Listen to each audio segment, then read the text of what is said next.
фарҳод отақулович низомов аз ҷумлаи шахсиятҳои маъруф ва фаъоли барҷастаи соҳаи фарҳанги тоҷикистон ба шумор меравад, ки фаъолияти чандисолаи худро ба рушди фарҳанг, ҳифз ва тарғиби мероси таърихию фарҳангии миллати тоҷик бахшидааст. устод Фарҳод Низомовро ман вақте ки чун аъзои ҳакамон ба озмуни ҷумҳурии Андалеб рафта будем, шинос шуда будем. Он гаҳ ман ҳоло раиси намояндаги иттифоқи композиторон дар вилояти Суғд набудам, ин вазифаро иҷро намекардам. ҳозир ман раиси намояндаги иттифоқи композиторони Тоҷикистон дар вилояти Суғд мебошам ва чун шахсият медонам ки бисёр меҳрубонанд, хоксор, самимӣ дар мусиқиро вақте ки бо мо дар мутолошта гӯш мекарданд, ҳамаи навозандагону сарояндагонро бисёр таҳлили аниқ нисбати навозандагии онҳо, оҳанги онҳо, суруди онҳо медоданд. Чун медонам ки бисёр дар ҳамин муҳити мусиқӣ, дар фазои мусиқӣ ки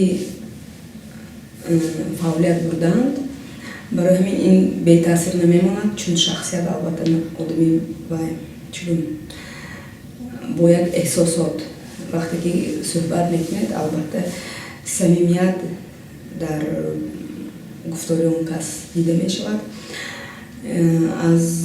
Гар гирем аз рӯи касбӣ, ин кас мусиқашинос мебошанд.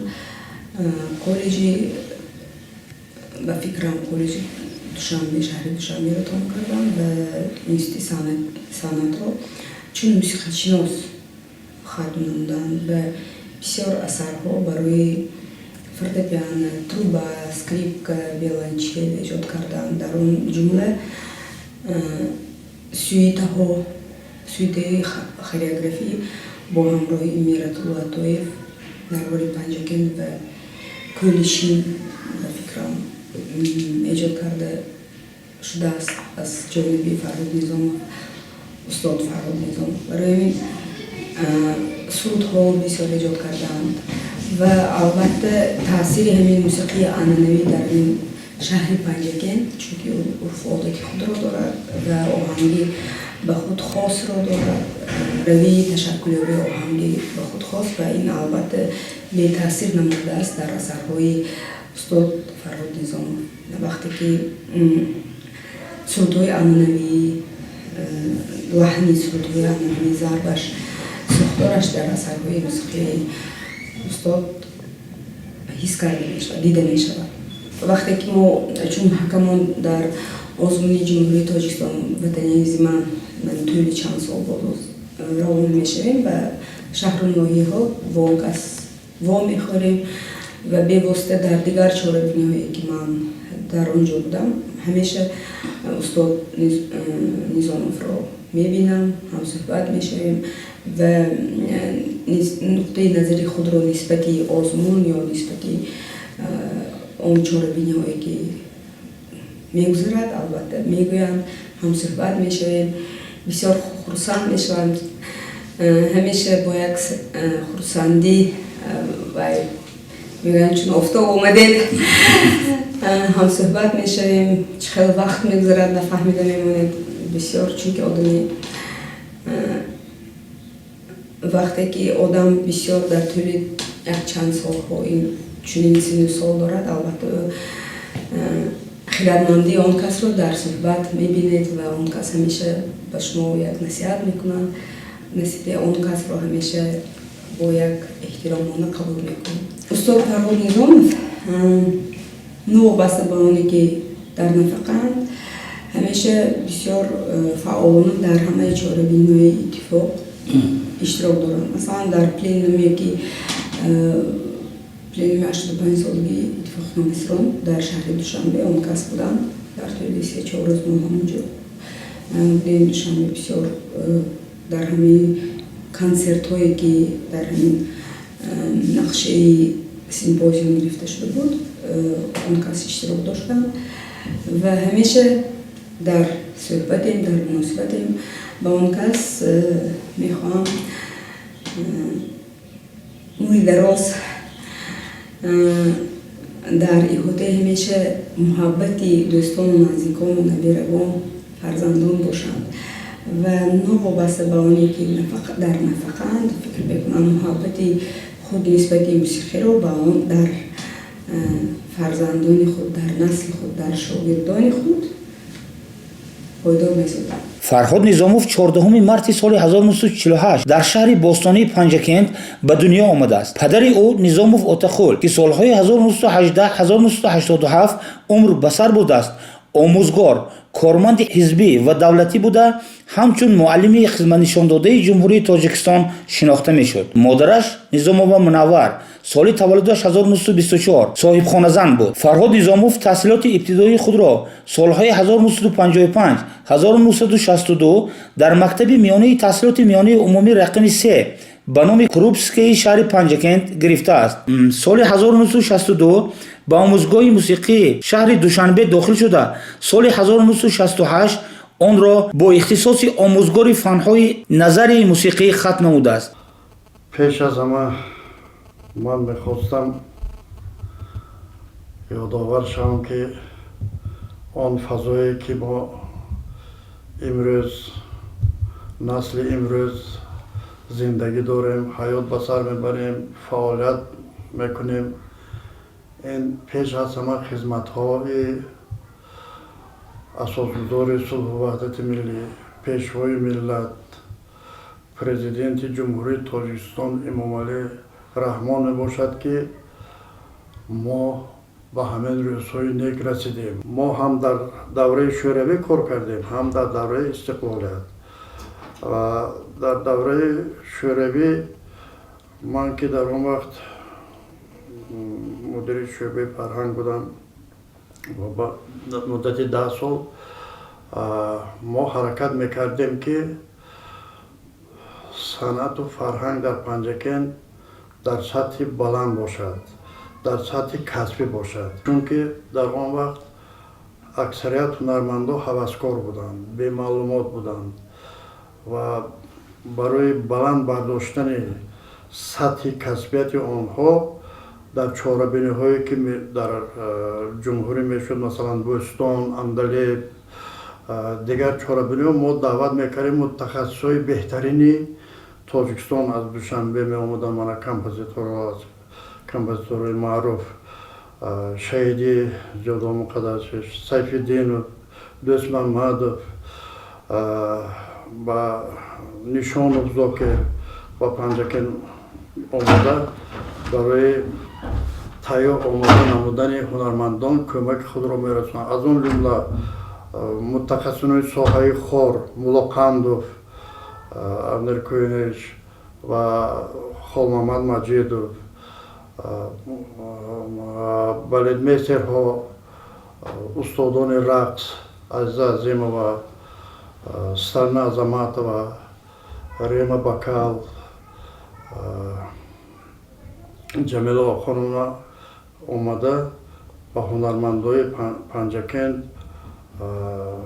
нозикҳои касби сарояндагӣ, навозандагӣ, раққосиро меомӯхтанд. нуқтаи олии ҳунармандони Панҷакент дар ҳамон вақт буд ки мо бо ҳамроҳии бисёр ҳунарманди маъруф ки хизматҳои босазо карданд, Ҳоҷи Аслиддин Мастонов, якҷоя ансамбли марворид ташкил додем. ансамбли марворид дар заминаи он маводҳое ки мо ҷамъ кардем аз иҷодиёти халқ. ман бо ин суханҳоям чӣ гуфтанем, мехоҳам ки ҳунармандои Панҷакент, аҳли фарҳанги Панҷакент, санъаткории Панҷакент доим дар сатҳи касбӣ, дар сатҳи баланд баромадҳои худ, барномаҳои худро дар куҷое ки набошанд нишон диҳанд. ва ҳаме мо медонем ки аз Панҷакент бисёр ҳунармандои сатҳи баланд баромадагӣ, масалан Шодравон Олим Буғоев ки ин овози осмонӣ гӯем ҳам мешуд, чунки оғозе ки Олимҷонба буд, ман росте бигӯям то ҳол хусусан дар жанри шашмақом бисёр он кас санъати баланд доштанд ва аз хотирам намебарояд вақте ки мо артисти халқии сер Аҳмад Бобоқулов бемор буданд дар беморхонаи ҳукуматӣ, ҳамроҳи Қудратулло Яҳёев якчанд кас диданӣ рафтем. Он кас ҳатто гуфтанд ки Фарҳод, ман мехоҳам ки баъди ман ҳамин Олимҷон репертуари мана хонад ва ҳамин хел он кас эҳтиром доштанд ба Олимҷон. Мана ҳозир бисёр машҳур ҳунарманди сатҳи баланд Нигина дигарҳоям ҳастанд. Мо мехоҳем ки санъати ҳунари панҷакен доим пешраф бошад. Мана ҷавоно дар консерваторию, дар муассисаҳои таҳсилоти санъат дохил шуда хонанд ва албатта баъзеҳо шароит надоранд рафта хондан ба. Ман ина 10 сол пеш пешниҳод карда будам ба Муаззамхон Ансорӣ ки дар ҳамин донишгоҳи озоди Тоҷикистон як кафедраи суруд ва мусиқӣ ё ин ки мусиқӣ педагогӣ ки дар он ҷо ҳам мутрибо навозандаҳо тавр шаванд, ҳам муалlimои суруд ва мусиқӣ. Ҳаман боварӣ дорам ки дерми тезме албатта ин кафедра кушода мешуд. ва вақтҳои охир мана мо мебинем давраи истиқлолият дар барномаҳои ҳукуматӣ, дар барномаҳои ҷашнӣ бисёр ҷавонони баистеъдод ҳозир ҳастанд ва ман боварӣ дорам ки ин ҷавонон агар як таълими мусиқӣ диҳанд устодон, инҳо як ҳунармандои сатҳи баланд мешаванд. орзу дорам ки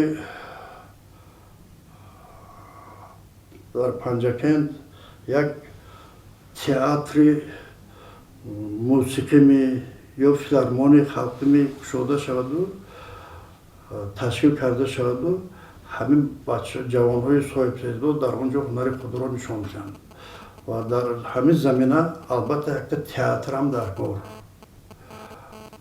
мо театри халқӣ дорем, лекин вай имкониятҳои ба саҳна гузоштани асарҳои калонро надорад. дар вақташ ҳунармандони театри халқи Панҷакен ҷудо дар ҷумҳурӣ машҳур буданд. Чунки театр ин оинаи санъат, ин оинаи ҳамун чихел ки осорхона ин оинаи таърих ҳаст мегӯем, ин оинаи санъат аст театр. ва умуман дар Панҷакен бисёр дар соҳаи фарҳанг роҳбарияти шаҳри Панҷакен, раиси шаҳри Панҷакен бисёр диққат метиҳанд. Мо чанд бор бо раиси муҳтарам суҳбат доштем. Он кас ҳамаи ташаббусҳои мою фикрҳои моя дастгирӣ мекунанд. Фақат бояд кор кард, меҳнат кард. Мана осорхонае ки ман дар он ҷо 20 сол зиёд кор кардам, осорхонаи бисёр машҳур. Тамоми меҳмонҳои хориҷӣ, тамоми тамошобиное ки меомаданд аз ин осорхона қаноатманд шуда мерафтанд. Ба шарофати асосгузори сулҳу ваҳдати миллӣ, пешвои миллат, президенти ҷумҳурии Тоҷикистон муҳтарам Эмомалии Раҳмон соли 2008 осорхона пурра аз навсозӣ шуд ва 10 сентябри 2008 сол бо иштироки президенти муҳтарам ин осорхона ифтитоҳ шуд ва аз тарафи ҷаноби олӣ бисёр баҳои баланд гирифт. ва умуман аз кадом давлат ки ба осорхона сайёҳон мебиёнд, در اینجا از 89 دولت وقتی من با حاضر 89 دولت ما سیاحان را قبول میکردیم و عموما در بین 100 تا آثارخانه بهترین جهان آثارخانه رودکم به نام استاد رودکم داخل بود و عموما در پنجکن بسیار یادگارهای تاریخی هست که سطح جهانی دارن. مثلا مقبره محمد بشارا محمد بشارا حاضر پیشنهاد کرده که علاقه داخل شد در روی خط پیشکی یونسکو که آینده در قطار سرز بر روی خط یونسکو وارد می شود. بسیار یادگاری نادر. پنجکنت قدیم هم بر روی خط پیشکی داخل شده و همین خیلی یادگاری پنجکنت قدیم ما در پومپئی بودیم در ایتالیا که در سطح همین یعنی پنجکنت قدیم در سطح همون پومپئی قرار دارد. عموما از طرف دولت و حکومت شخصا پرزیدنت برای رشد و نموی صنعت و فرهنگ در جمهوری بسیار دقتی توجه زیاد ظاهر کرده می شود. من هنرمندای تاجیکستان در آزمون‌های بین الخلقی خودشون نشان داده بودند، هم در موسیقی هم در سرایندگی. همه آرزو میکردیم در دوره سوویتی که در تاجیکستان در دوشنبه یک مؤسسه عالی موسیقی شود. انستیتوت صنعت بود لیکن اونجا در انستیتوت صنعت فقط فاکولته بود. ما از با شرافتی تشبوسی پرزیدنت محترم کنسرواتوار گشوده شد. این یک دستاورد در دوره استقلالت بود. من بچه ها جوانای پنجکن تمام کرده که از من اونا دلیری اسمت الله که حاضر در ارکستر سیمفونی پرزیدنتی فعالیت دارد. بسیار آواز خوب، استعداد بلند دارد. بعد ختم آموزگاه فعالیت مهنتی خود را آغاز کرده سالهای 1968-1986 در مکتب موسیقی شهر پنجکن همچون آموزگار کار کرده است. با مقصد تکمیل دانش و بلند برداشتن سویه کسبی سال 1980 دانشکده صنعتی به نام میرزا ترسونزاده شهر دوشنبه را با اختصاص موسیقی شناس و آموزگار تاریخ موسیقی ختم نموده است. نیزاموف ما کسی که بسیار دوستی نزدیک هستیم، من از یک ولایت هستیم. بسیار آهنگ ها در همون چاربینه های پلینوم و CSO و در برنامه های کنسرت صدا داده بود. همون صورت ها خلق باید یک احساساتی بلند، یک احساسات ملی که در وجودش هست در آهنگش و صدا می‌دهد.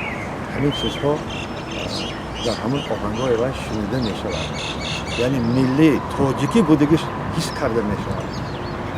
برای همین ایجادکار باید دائما در جستجو باشد. دائما در جستجو باشد. کودکان را حس کنند. کلان سال شد چه خیلی شد. یعنی همین یک بار میکنید و یک بار وزن بار کنید و برداشت نمیتونه. کودک هم همین خیلی. باید ذوقش آورده همین استفاده میبردگی یک کلید باید باشد که همین با کودک ها زبان میآورد. برای همین سایی سرود برگردیم. سرودهای بسیار برای سازهای خلقی اثر آنش. اکنون من حاضر درک میده که تا آقای حساب گفته نمیتونم، لیکن وای آدم در اتفاق کمپوزیتوران ما در کلکتیو خیلی احترام بلند دارن. پنجکن بلاش این پنجکن این شهر تاریخی است. عبدالله رودکی بعد 1000 سال لایق شعر علی من همین دیگر یار دوستا از اون جلو فرهادیان از همین خاک از همین دیار و همین دیاری تاجیکستان در موسیقی باید یک چیز عمومی باید باشد که همه رو پیوند کند، نزدیک کند با سرودشون، با آهنگش. خیلی سرود وقتی میشونید از روی شعر مثال فهمیده میشه آهنگ چه؟ آهنگ این باید آهنگی ملی و نزدیک، ضرب‌های ملی و نزدیک،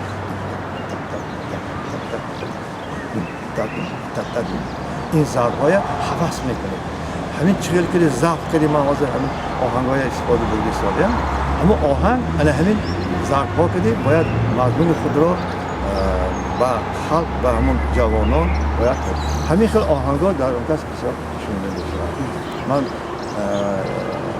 فرهاد جان با امروز ارزوهنده دارم که یکی از کامپوزیتوران بهترین اتفاق کامپوزیتور تاجیکستان.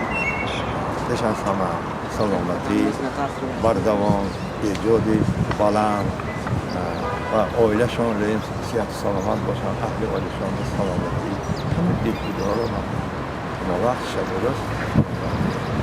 از سالهای 1986 تا سال 1996 فرهاد نظاموف در وظیفه مدیر شعبه فرهنگ کمیته اجرایی شورای دپوتات‌های خلق و حکومت شهر پنجکند فعالیت نموده است. میگویم که خداوند نفرانی را، شخصانی را گویا که یک از اول از ازل رسالتشان را معین میکند. در این طول 10 ساله که فرهاد عبدالخالقویچ به حیث مدیر بخش شعبه فرهنگ فعالیت نموده، فرهنگ پنجکند شهر باستان خیلی و خیلی رشد یافت. فرهاد نظاموف در رشد فرهنگ پنجکند شهر و من برای معرفی حتی در سطح بین المللی من که یک به حیث حقی استادی دارم، همچه شاگرد همراه اون کس فعالیت میکردم. یعنی در طول 10 سال خیلی شاگردای زیاد تربیه نمودن. با میدان صنعت بسیار یک صنعتکاران حافظان نو وارد گردیدند. دیگر از خدمت‌های فرهاد نظاموف در وقتی مدیر شعبه فرهنگ و دیگرشان این هم است که یکی از اولین شده اصولخانه تاریخ فرهنگ پنجکند را تأسیس دادند در مدرسه عالمدادخواه که امروز اصولخانه در ممنوعگاه پنجکند قدیم فعالیت دارد. دیگر از دستاوردهای یکی از دستاوردهای دیگر همه بود که در طولی که فرهاد نظاموف مدیر شعبه فرهنگ بودن در تمام آزمون‌های جمهوریوی از آنجا بود وقت بوستان میگفتن اندلیب دایم پنجکند صاحب شاه جایزه و جایهای افتخاری بود. بعد از آن از سال 1996 فرهاد نظاموف در اصولخانه جمهوریوی تاریخی و کشورشناسی به نام ابوعبدالله رودکی تا سال 2012 سروری اصولخانه را بر عهده داشتند و در همین مدت در حفظ و نگهداشت و معرفی آثار نیاگان، آثار ملی سهم ارزنده گذاشتند. از سال 1996 تا سال 2012 طول 16 سال فرهاد نظاموف در اصولخانه جمهوریوی تاریخی و کشورشناسی به نام ابوعبدالله رودکی شهر سروری اصولخانه را به عهده داشتند و در همین مدت در پیشبرد تاریخ نیاگان، حفظ، نگهداشت و معرفی آثار نیاگان، فرهنگ ملی سهم ارزنده گذاشتند. در همون اصولخانه من به حیث مدیر شعبه باستانشناسی فعالیت میکردم. یکی از خدمت‌های فرهاد نظاموف در پیشبرد فرهنگ ملی و حفظ یادگاری‌های تاریخی از آن عبارت است که وقتی در آثارخانه بودگشون بسیار با راهنمای اون کس فرهنگی فهرست اصطلاحات فرهنگ شناسی با راهنمای فرهاد نظامیش تهیه و آماده کرده شد. بغیر از این با راهنمای اون کس شخصا من یعنی همچون متخصص ساحه زبان عربی شرق شناس با راهنمای اون کس در یک جایگی با رجب روزاده رسول که یکی از محقق‌های ورزیده نیز کتیبه شناس هستند، ناظر مقبره به نام خواجه محمد بشارا با راهنمای فرهاد نظامیش ما تمام اون دستخط‌ها کتاب‌های چاپی سنگی که از سال 1958 در آثارخانه محفوظ بودن، دستخط‌ها و کتاب‌های چاپی سنگی به زبان عربی و فارسی و ترکی، یعنی فهرست کردیم که توصیف مختصری اون دستخط‌ها که با راهنمایی فرهاد نظامیش آغاز کردیم و البته تعداد زیادی کتاب‌ها، دستخط‌ها، کتاب‌های چاپی سنگی که بود بعداً اون رو در شکل کتاب با دستگیری بواسطه معلمه محترم رافی و فاطمه سراجیان به اتمام رسانیدیم. این البته در شکل کتاب به اتمام رسانیدیم. دیگر از خدمت‌های فرهاد نظامیش به حیث دیرکتور آثارخانه جمهوری تاریخی و کشورشناسی به نام ابوالرودکی در آن است که در همان مدت کارهای علمی تحقیقاتی در آثارخانه خیلی و خیلی رشد یافت. غیر از این به واسطه فرهاد نظامیش یک اثر علمی تحقیقاتی در هم مؤلفی شادروان حبیب گدایویچ آثارخانه و مقبره استاد رودکی که این یک اثر علمی تحقیقاتی در اساس ماخذهای و سرچشمه‌های بایگانی به واسطه امروز یک دستورالعمل است که در ساحه آثارخانه شناسی در آن معلومات داده شده است از اولین آثارخانه‌هایی که در جمهوری تأسیس داده شده و جز این اولین آثارخانه‌ای که در شهر پنجکین که سابقه عجایب خانه میگفتن سال 1931 و درباره تأسیس اولین سال 1958 اولین آثارخانه تاریخی و جمهوری به نام ابوالرودکی به افتخار 1100 سالگی آدم شهر استاد ابوالرودکی. در این اثر علمی تحقیقاتی استاد معلومات داده شده است درباره تاریخی حفریات آرامگاه استاد ابوالرودکی. همزمان معلومات داده شده است درباره تأسیس مجمع تاریخی و فرهنگی تاریخی پنجرود و امروز این اثر آثارخانه و مقبره استاد رودکی در مکتب‌های تحصیلات میانه عمومی در دانشگاه‌ها همچون یک دستورالعمل راهنما مورد استفاده قرار داده شده است و در همون کتابخانه مجمع تاریخی و فرهنگی پنجرود همین اثر استاد بسیار احتیاج طلبات زیاد است، دست به دست نمیرسد. اما افتخار میکنیم که استاد فرهاد نظامی به ما حق استادی دارند. ما شاگردان اون کس بودیم و این در البته من از نام بخش فرهنگ مقامات اجرایی محلی حاکمیت دولت شهر این سالگرد عمرشان با استاد محترم تمام خوشی و صحتمندی و سربلندی را آرزومندم. در این دوره او برای رشد و نموی فرهنگ شهر و فعالیت سهم ارزنده گذاشته است. با تشبث و رهبری او مؤسسه فرهنگی از جمله مکتب‌های صنعت، آثارخانه فرهنگی، انسامبل‌های فولکلوری خلقی مروارید و دیگر گروه‌های هنری فعالیت را گسترش دادند.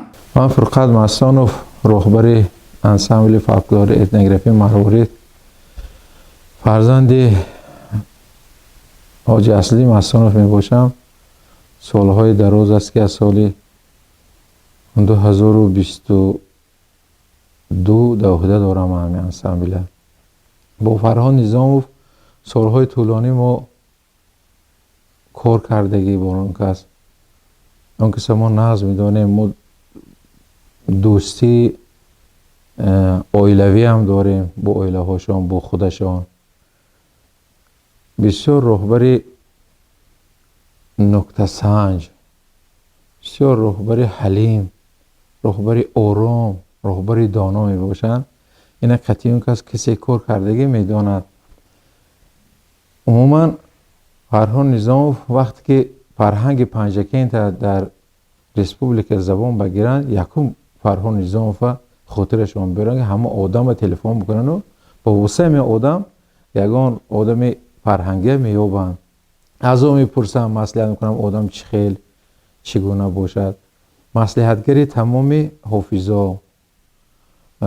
عموما حاضر در عین حال فرهان نظاموف استاد تمام حافظان و بستکاران و فرهنگیان همین وادی زرافشان گویا ما خطا نمیکنیم، چون که اون کس خودشان بستکار هم میباشن، اعضای اتفاق بستکاران ریسپوبلیک هم میباشن. اثراشون ما آموختگی، اثراشون میدانیم، شنیدگی ما. همچون رهبر بسیار با آداب، با معامله میباشند. سالهای 1989 سال با اون کس که رهبر بودن انسامبل مروارید نو تشکیل شده بود. از همون سال سر کردم ما با همراهی اون کس در ریسپوبلیک مولداوا در فستیوال عمومی جهانی بین المللی اشتراک کرده بودیم. زیاده از 82 دولت دنیا بود. رهبری همون کس، دستگیری همون کس قطعی. اونجا با موفقیت فستیوال گرزانده آمدیم. و سال 1989 آنها با ممالک ایتالیا رفتگی بودن. ویش من نرفتم، راستگه ویش من در وای بودم، صفای قوای مسلح بودم، حرمیه بگوییم، خدمت بودم. عموما که فرهان نظاموف با پدری من بسیار نزدیک بودم، با مصلحت یکدیگر کار میکردن. هم پدری من که کدام برنامه، کدام جشن مراسمی که صحنه مانا البته با فرهان نظاموف مصلحت میکردن. فکرشون نمیگفتم، اون کس فکرشون نمیگفتم. مانده مثال خرمنکوان در دور همون کس ایجاد کردگی، سرود خرمنکو یک فریاده هم دور همون کس بشدگی، عروس بیاران هم دور همون کس بشدگی بود، سرود عله هم دور همون کس ماندگی صحنه دادم. با سرود آخران، سرود مراسم ماندگیشون مراسم ختنه سور بود که اون کس دیده بسیار خرسند شدگی بودن که اصل دین همین چیزا نام شما با ما. بس سرود مشهوری که از تمام دنیا میسرای سرود گیجداله بود. برای خواندن همین گیجداله بسیار رهبرا، بسیار فولکلور شناسا، زباندانا ضد برام دادن که این سرود گویا که بچه بازی باشد. با فرهان نظاموف پدرم همینه گویا که گفته دادن که این سرود بچه بازی نیست، این سرود خلقی باشد. گیجداله از کلمه سعودی ها گرفته با شکل ویران شدگیش از در طرف جنوب بسیار استفاده میبرن. گیزاله زیبا گفتن ایگه، اونا گیزاله میگم، مثلا دختر گیزاله بوده، بچه گیزاله بوده، گفته گام میزنه، هم گیجداله معنیش همین بوده. همینه یا که اینو اثبات کردن که معنی همین شعر همین است. از تمام دنیا هم سرود میسراد. این ایجاد از ایجادات پدرم این سرود پیدا شدگی. تمام چیزا که میافتن پدرم از خلق میافتن، از خودشان با فرهان نظاموف البته همین مصلحت میکردن. ماهانم بعد از سری پدرم با اون کس کار میکنه، با اون کس مصلحت پرسم از اون کس تا این جانبه قطعیاشون کار کردگی زمانهای دوره حال از خاطرم نبرآمده است. نسبت اون کس چی گفتنی هستم؟ همین را گفتنی هستم که میخواهم که رهبر حاضر به مانند همون کس باشد. میخواهم که به مانند همون کس دانا باشد، به مانند همون کس خاکسار باشد، به مانند همون کس حلیم باشد، به مانند همون کس آرام باشد و کاردان باشد. چند اندلیب هایی که گذشت در همین ریسپوبلیکا پنجکین جای اول اشتراک کرده، البته با تشبث و سرداری همین کس گذشته بود. سرودهای رفته گرفته می بیان، سرودهای آورده تقسیم کرده میتیان، انتخاب سرود به همینا اشتراک میکردن. کارای همین کس همیش برای این من همچون نسبت فرهاد نظاموف بسیار اخلاصی کلان دارم، حرمت میکنم اون کسا همچون انسان، همچون کارگر، همچون استاد صنعتکاران وادی زرافشان. من خودم همیشه حساب میکنم اون کسا. وقتی این انسامبل تشکیل کردیم، اول عنوان گرفتگی نبود، عنوان دولتی. فرهاد نظاموف همین انسامبل ما را در تمام جا می بردن اشتراک میکردیم، ما تمام فستیوال ها با سفر آخران. بعد از سال 2000 نمایش هنرهای مردمی در سفارتخانه فرانسه شدگی بود. در دوشنبه رفته اشتراک کرده بودیم با رهبر فرهاد نظاموف. به حد تمام سفارت‌های که در تاجیکستان موجود است رهبراش هم اینجا بودن، دیده خرسند شدگی بودن.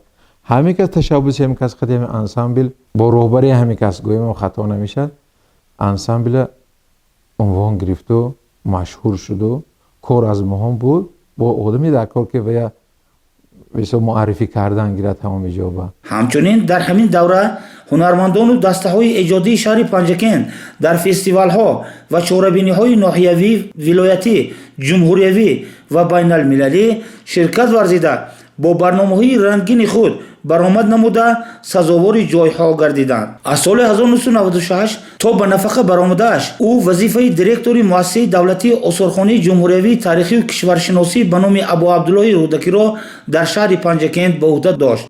شهر باستانی پنجکین یک زمره شخصیت‌های خیلی برجسته و نامدار و مهنت‌قرین و خدمت نشان داده را داراست که در قطار این گونه فرزندان برویمند دیار یکی از آنها فرهاد نظاموف می باشند.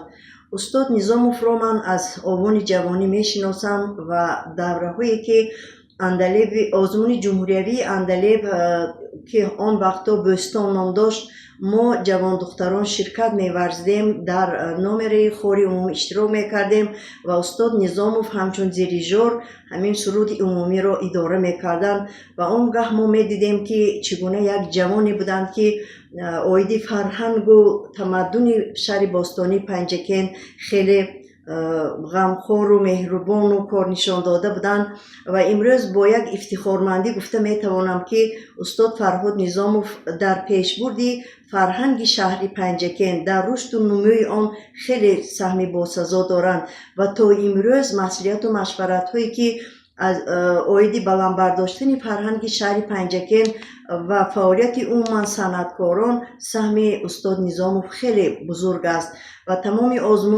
آزمون‌هایی که در سطح جمهوری ولایت و شهر می‌گذارد استاد نظاموف مسئولیتچی هستند، راهنمای و راهنشاندهی امروزه فرهنگیان شهر پنجکین محسوب می‌یابند.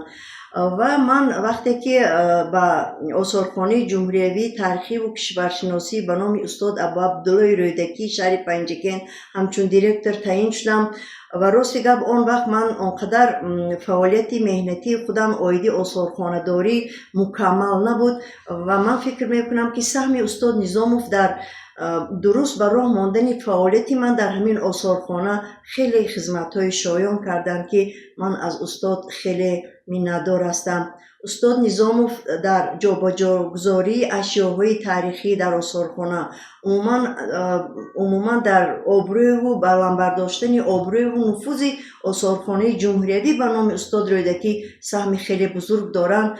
و از تاریخ ما میدانیم که پدری اون کس در این آثارخانه همچون سرور فعالیت برده بودن و استاد نظام و فرهاد توانستند که نمون خصلت های نیکی پدری خودشان را همچون رهبر در همین آثارخانه دوام دهند و دوام دهنده فعالیت چندین رهبرانی که در این آثارخانه رهبری کردن دوام دادند و امروز آثارخانه جمهوریوی به نام استاد عبدالله رودکی یکی از آثارخانه های با نفوذی با آبروی جمهوری به حساب می رود.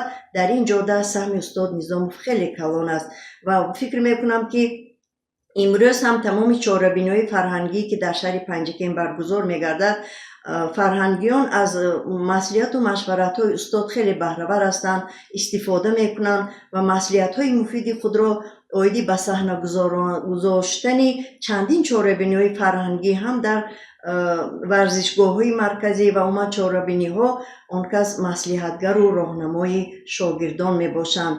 من در همین از فرصت مناسب استفاده برده با استاد نظاموف پیش از همه سلامتی امروز در سین مبارکی دولت پیری قرار دارن، فکر میکنم که بگذار همیشه صحت سلامت باشن، دولت پیری رانن، همیشه مصلحتچی و مشورتچی شاگردان در سمت فرهنگ باشن و همچون انسانی خیلی برومند و اصیل و بسیار خاکسار هستند و استاد نظاموف را ما شاگردان خیلی قدر میکنیم. بگذار همیشه صحت و سلامت باشن، عمر دراز نصیبشان باشد. من رجب‌زاده رسول این زمان مدیر شعبه باستانشناسی آثارخانه جمهوری تاریخی کشورشناسی به نام ابو عبدالله رودکی شهر پنجکین. امروز ما در مورد یکی از شخصیت‌های فرهنگی و علمی کشور استاد فرهاد نظاموف سخن می‌رانیم. ایشان از جمله اون نفرانی هستند که در طول فعالیت پربار خود در رشد فرهنگ و علم کشور خدمت‌های نظررس را انجام دادند. فرهاد نظاموف شخص دانشمند، فرهنگ پرور و روشنفکر در محیط علمی کشور شناخته شدند.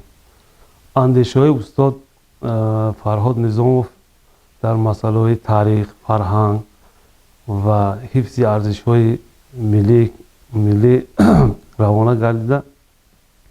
استاد زیادتر در سخنرانی‌های خود و در مصاحبه‌های خود زیادتر در مورد خویشتن‌شناسی و همایش‌های علمی، فرهنگی و جمعیتی زیادتر اشتراک می‌کنند. حتما در آنجا برآمد می‌کنند. ما زیادتر استاد از نصیحت‌هاشون، از مصلحت‌هاشون مردم منفعت می‌بینند. زیادتر استاد در مورد همین معرفی ارزش‌های تاریخی، ارزش‌های فرهنگی و علمی کشور زیادتر مردم ترغیب می‌کنند.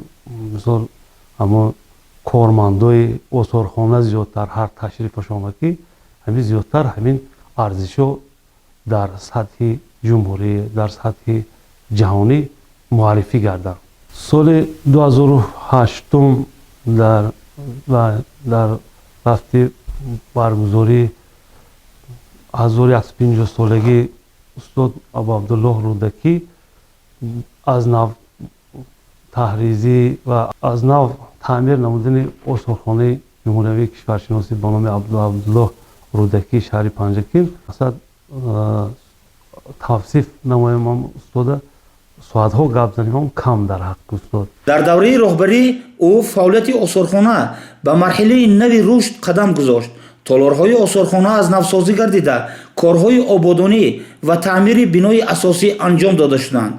گنجینه آثارخانه غنی گردانده شده، نمایشگاه‌های نو تشکیل کرده شدند. به استقبال جشن مهم تاریخی از جمله 1100 سالگی دولت سامانیان و 15 سالگی استقلالیت دولتی جمهوری تاجیکستان در آثارخانه تالار نوی نمایشی تأسیس داده شده است. این تالارها با دستگیری رهبریت کشور و متخصصان ساحت تشکیل گردیده با معرفی تاریخی دولتداری تاجیکان و میراث فرهنگ ملت روانه شدند. همچنین سال 2008 به مناسبت 1150 سالگی شاعر بزرگ تاجیک ابو عبدالله رودکی آثارخانه جمهوری تاریخی کشورشناسی به نام استاد رودکی تأسیس داده شده. 10 سپتامبر همان سال با اشتراک اساسگزار صلح و وحدت ملی پیشوای ملت پرزیدنت جمهوری تاجیکستان محترم امامعلی رحمان افتتاح گردید. با سفارش حکومت جمهوری تاجیکستان از سال 2009 مقبره استاد رودکی همچون ممنونگاه تاریخی و فرهنگی پنجرود فعالیت میکند. فرهاد نظاموف در بلند برداشتن سطح کسبی خود نیز پیوسته تلاش ورزیده است. او در یک قطار سمینار و ترینینگ های بین المللی اوید به رشد فعالیت آثارخانه ها و مارکتینگ آثارخانوی اشتراک نموده است. صاحب سرتیفیکات ها گردیده است. از جمله در چاربین های علمی و آموزشی در شهرهای الماتا، تهران و دوشنبه شرکت ورزیده است. همزمان او در تربیت و تیار کردن متخصصان جوان صاحب فرهنگ سهم ارزنده دارد. شاگردان او امروز در مؤسسه‌های فرهنگی کشور فعالیت نموده کار استاد را ادامه می‌دهند. فرهاد نظاموف از سال 1991 عضو اتفاق کمپوزیتوران تاجیکستان میباشد. برای خدمت‌های شایسته‌اش در رشد فرهنگ و حفظ میراث تاریخی کشور با مکافات‌های دولتی سرفراز گردانیده شده است. با فرمان پرزیدنت جمهوری تاجیکستان سال 1998 با مدال خدمت شایسته و سال 2008 با عنوان فخری کارمند شایسته تاجیکستان قدردانی گردیده است. فرهاد نظاموف اویله‌دار بوده، صاحب 4 فرزند و 9 نبیره می باشد. پدری من در حیات پیش از همه استادی من، ایدئالی من می باشند، زیرا سالهای طولانی کردار و رفتاری پدر برای ما یک شایسته تحسین است. در حیات ما فخر میکنیم که پدرم در جاده صنعت سهم ارزنده دارند. طول این سالها به ما نصیحت و گفتارهای اون کس برای ما درس عبرت شده است که ما امروز فرزندا در حیات در ساحه‌های خواجگی خلق خدمت می‌نماییم. پدرم در ساحه فرهنگ سهم ارزنده دارند. در ساحه فرهنگی شهر و دیوت پنجکین چی در جمهوری در طول سالها چند شاگردها تیار نمودند، آماده نمودند. ما افتخار میکنیم که نزدیک به 75 سالگی پدرمون رو قید میکنیم. با اون کس پیش از همه صحت سلامتی عمر دراز میخواهیم که تا هستند در سری ما باشند. چطور ما آگاهی داریم در نزدیکی در 75 سالگی پدرم از جانب مقامات اجرایی کمیته دولتی شهر پنجکین کمیسه تشکیل کرده شده است. با سپارش رئیس شهر پنجکین محترم عبدالخالق زاده ما برای چنین غمخواری ها چنین دستگیری ها با مقامات اجرایی کمیته دولتی شهر پنجکین میانه‌داری خود را میرسانیم. تاجیکستان منبع گنج فراوان، خانه‌ات از نور فرهنگ تا ابد باشد چراغان. پدر جان شما بال و پری من، خورشید روزم شب اختری من. خواهم که 100 سال باشد سری من، هرگز نبینید چشمی تری من. قبلگهی من ای پدری من، یک دم بشینید اندر بری من. بابا جان شما افتخار ما می باشد. من میخواهم وقت تنتان صحت باشد، هم وقت از لبانتان خنده دور نگردد، تا آخر عمرتان با ما باشد. من میخواهم همه وقت خیلی خرسند باشد. بابا جان عزیز مهربانم، شما فخر ما و راهنمای عائله ما هستید. الها 100 سال شود بعد از آن پیش شود. امروزها نیز او با تمام تجربه و دانش و محبت خود به رشد فرهنگ، برای رشد آثارخانه، حفظ و معرفی میراث غنی تاریخی فرهنگی ملت تاجیک فعالیت باثمر را ادامه می‌دهد. دل به غم وطن فکر ما نکنه، کی میکنه جان برای وطن نثار ما نکنه، کی میکنه در بدونه که او شریک ما نشوه، کی میشود حفظ و وفای او شیار ما نکنه، کی میکنه دل به غمی وطن فکر ما نکنه، کی میکنه جان برای وطن نثار ما نکنه، کی میکنه